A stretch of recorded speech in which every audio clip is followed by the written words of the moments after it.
Sécurité maximale, tel est le mot d'ordre des 4 jours de Foire Expo qui vont s'ouvrir ce samedi à Luçon. Entre la foire, la braderie, le vide-grenier, la fête foraine et une procession religieuse, la ville et les forces de l'ordre sont sur les dents pour assurer la sécurité des quelques 10 000 personnes attendues sur Luçon, notamment le 15 août. Pour ce faire, un dispositif de sécurité renforcé va donc être mis en place avec pour la foire exposition 3 points d'accès obligatoires avec fouille à l'entrée et pour la braderie 7 points d'accès supplémentaires, là aussi avec des agents de sécurité qui fouilleront obligatoirement les visiteurs. Nous avons été obligés bien évidemment donc, de filtrer les entrées. Il y aura donc 5 axes principaux donc, à Luçon, qui sont les axes que l'on connaît, rue des Sabres, rue de la Roche, route de l'Aiguillon, route de Fontenay-le-Comte.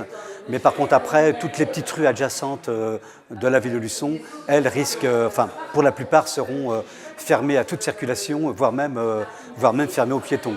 C'est-à-dire que nous allons mettre un barriérage adapté pour pas que certaines personnes puissent entrer, on va dire, dans le site même, sans pouvoir avoir au préalable été, bien sûr, soumis à une vérification donc, de la personne proprement dite. Pour le 15 août notamment, comme on le voit sur le plan, les rues marquées d'un trait rouge seront totalement fermées et les accès se feront donc sur les points principaux de contrôle indiqués là aussi en rouge sur le plan. La ville demande d'ailleurs à la population de venir léger pour éviter les fouilles trop longues et provoquer ainsi des bouchons. Ce qui est demandé aux personnes tout simplement, c'est de venir disons, éviter d'avoir des sacs très importants pour permettre une fouille. De toute façon, toute personne qui aura un sac, qui aura un cabas ou quelque chose d'assez large, bien évidemment sera fouillée par les agents professionnels. Et à partir de là, effectivement, il est demandé aux gens de venir, si possible, avec des tout petits porte-monnaies ou des choses assez désuètes pour pouvoir éviter de perdre trop de temps au filtrage donc, des personnes qui rentreront sur le site. Un poste de commandement sera par ailleurs installé en mairie avec un élu et un gendarme. La gendarmerie particulièrement mobilisée, elle aussi, pour cet événement. Une quinzaine de militaires, plus d'ailleurs les 15 et le 16 août, seront en patrouille, à pied, en vélo et en voiture, sur le site et autour.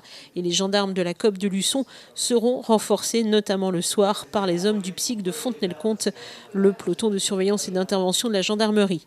Les gendarmes le savent, le danger peut venir de partout.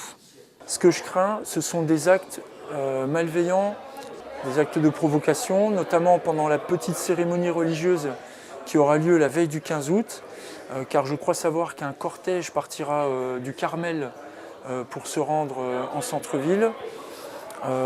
Pour cela, ce cortège sera encadré par la police municipale et en fin de cortège, on aura un véhicule gendarmerie qui assurera la sécurité. Donc au passage de ce cortège, je crains les actes de provocation avec des cris, on imagine, qui pourraient sembler provenir de personnes islamistes. Et c'est ça que je crains en premier. Ensuite, je crains dans les rues, mais a priori, toutes les rues ne seront occupées par les badauds, les camelots, les commerçants que d'un seul côté. J'ai peur des mouvements de foule. Donc je crains les mouvements de foule, c'est pour ça qu'on interdira toute possession de pétards ou d'objets qui feraient peur aux gens. Ensuite, je crains sans gravité tout trouble à l'ordre public, que ce soit bagarre sur fond d'alcool, mais ça on a l'habitude, donc on gérera. Et les gendarmes appellent eux aussi les visiteurs au plus grand civisme. Ouvrir son sac, se laisser fouiller, c'est un acte citoyen. On participe à la vie collective en acceptant cette contrainte qui peut durer quelques secondes. La personne qui refuse de se soumettre à cet acte citoyen, pour moi, n'est pas très claire. Et puis, faire appel à la mobilisation des gens d'un point de vue remontée du renseignement. S'ils voient quelque chose qui leur paraît étrange, ne pas hésiter à nous appeler. Ce n'est pas de la délation, ça n'est pas non plus un acte de soumission. C'est faire un acte citoyen, tout simplement.